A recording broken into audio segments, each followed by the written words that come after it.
Let's see, let's have a look at just a couple little things here. All right, now what I've got here that I've just handed out to everybody is a little thing we can work on here today. It's ramp problem 1 and 2. It's out of Moodle under the homework downloads, okay, if you're online. So that's what we're doing here today. Now, let's see what this thing looks like.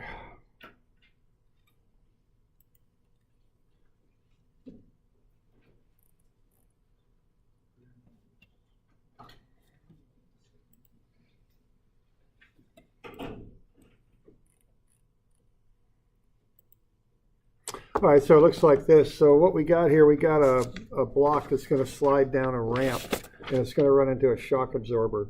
And we're going to want to basically do the design work on this is what we're going to want to do. You got the velocity coming in. The mass is 2 slugs, which is 64.4 pounds. Now this spring on the one end can only compress 3 feet. That's it. Okay, it can't compress any more than that. So what you need to do is to pick a slide material to cover this slide that the block will move on, such that it won't compress the spring more than 3 feet. And then you also want to pick the cheapest one that you can that will meet that criteria. Okay. So what's going to happen here is the block is just going to slide down, and then it'll run into that shock absorber and it'll go into a drop box like that, okay? So what you want to do then is to pick the slide material and a spring. There's 3 slide materials and 2 springs that you can use. You want to pick the cheapest combination that will work. And to work, the spring cannot compress more than 3 feet, all right? So you want to figure out how to analyze this thing and then pick the slide material and the shock absorber there from the list. That will do the job for the lowest price. All right, so that's step 1. And I'd like you to turn this page in with the what your mu is, what your K is, what the cost is. All right, then what I'd like you to do on part 2 is on the back there, which would be the second page in Moodle, is to put this into a spreadsheet and just enter in the frictional coefficient and the spring constant and calculate what the spring compression would be, then tell me whether it's acceptable, then come up with the cost. So you can do that in MATLAB or Scilab or Excel or something like that. All right, and then part 3 will be use the same slide that you chose for the spring. But this time, let's not use a spring, and let's just use a drop box, okay? And let's set the height of the drop box. So what will be going on there is same slide material. How high will you set that box such that the block will go right through in the proper location, okay? So that's what I'd like you to do with this. This is just a little way to review some of the stuff we've been going over here lately. So maybe find a couple people you could work with, whomever you're comfortable with, it'd be fine. It's always good to have know people that are going to be in your major next year, because keep that in mind. When you move on to OSU, some of your study partners are going to take different classes because they're in different majors. So try and find somebody who's in a major that you'll be taking classes with. That's always a good idea. Do we got any questions on this, what we're up to here? Okay.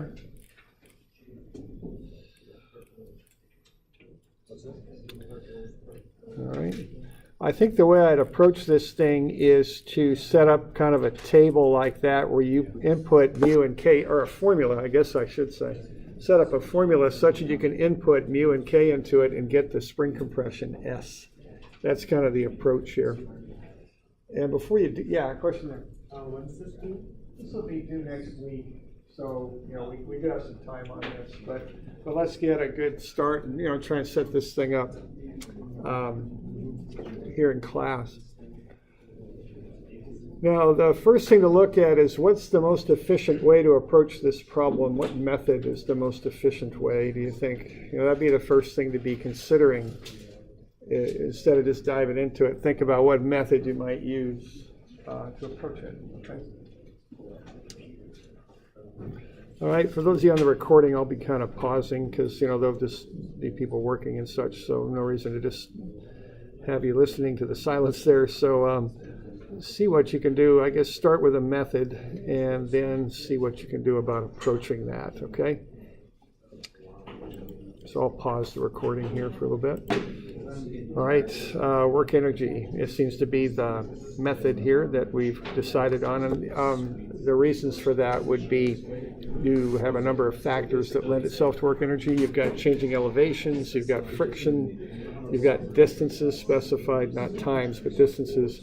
And then you have a spring, and that is one thing with a spring. That's tough to analyze with F equals ma because the spring force changes as the length changes, so you'd have to integrate something to use F equals ma. So I do think that work energy is the way to go. So I think what you'd want to be doing here is to set up a table. And one thing I'll mention here, set up the table with your initial energy there, and then get to the final energy here and analyze the work in between. In the past, I've had students who found the velocity there and all, different locations here, and it's really kind of a waste of time. You can express everything that happens along the slide as work, okay? And think about what the final condition is for the system when the spring is at full compression. And if you kind of look at it that way, you should be able to analyze this system from the beginning here to the end there, as those are your two conditions on the table, and then everything else would go into work. That's how I'd look at approaching this, okay?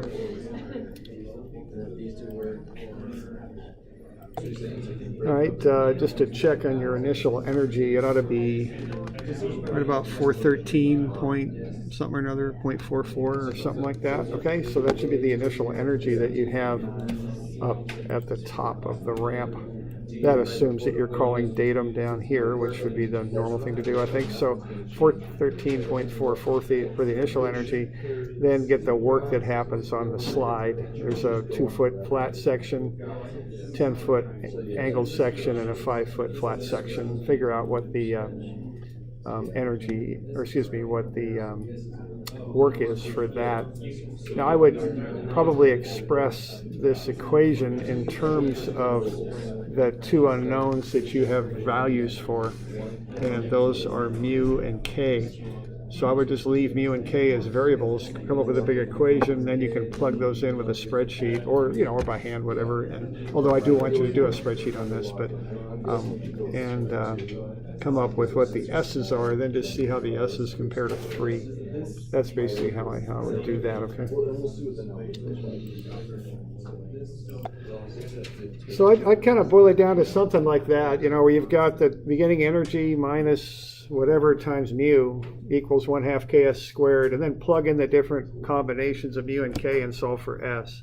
S has to be bigger than 3, okay? Or, I'm sorry, less than 3. Less than 3. Okay.